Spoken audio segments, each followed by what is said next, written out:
Hi, I'm Miss D from the East Cleveland Public Library, and today I'd like to recommend the book Queen of Palmyra, written by Minrose Gwin. You can download the book from Overdrive by using your CleveNet library card. This book is set in 1960s Mississippi during the Civil Rights Movement in Jim Crow South. The book is written through the innocent yet naive eyes of 10-year-old Florence Forrest, who resides in the small yet quaint town of Millwood, Mississippi, along with her father, Win, and mother, Martha. Win is described as a man of short temper, is a burial insurance salesman, and unbeknownst to young Florence, he is a leader of the local chapter of the KKK. Martha is known as the main breadwinner of the family. She bakes cakes for the local townswomen, and she is also seen as trying to forewarn the African American community of Shake Rag of oncoming danger. She goes through a black bootlegger late at night to pass messages to warn the community. She also brings along young Florence with her on these runs. There is also a lot of tension and friction, including domestic violence within the Forrest household, because of the different points of views of Win and Martha concerning the African American community of Shake Rag. It has caused Martha to delve deeper and deeper into alcoholism as the novel progresses. Because of her home environment, Florence spends a great deal of time with her grandparents and their housekeeper, Zini. Her grandparents are considered to be good people for those times, and her grandfather is more aware of the poverty in the African American community of Shake Rag, and he lends African American businessmen money to open up their very own stores.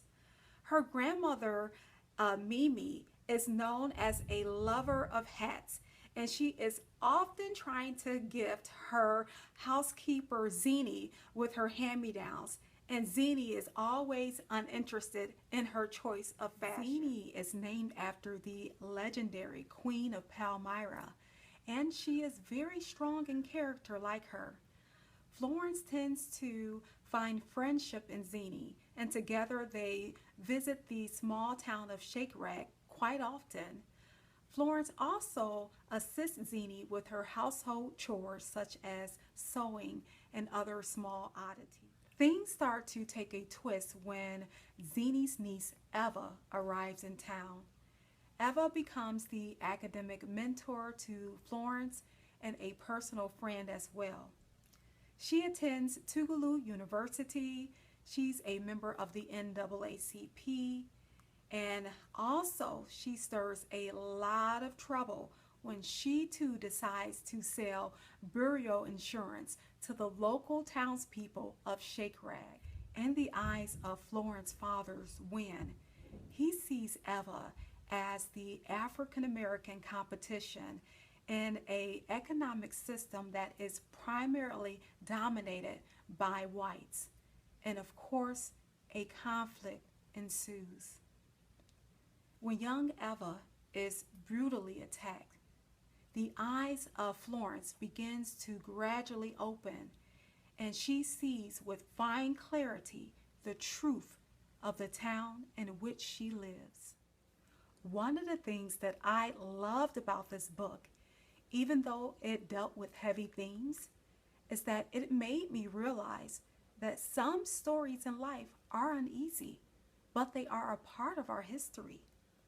Also, the characters in this book never set out to become heroes.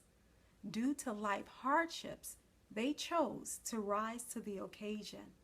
So in closing, I definitely could see the characteristics of the Queen of Palmyra throughout the entire book, switching from character to character.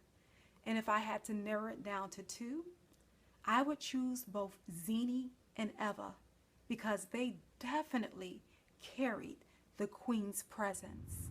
I'd like to thank you for tuning in to today's program. We'd like to hear from you. What are your thoughts on the book Queen of Palmyra?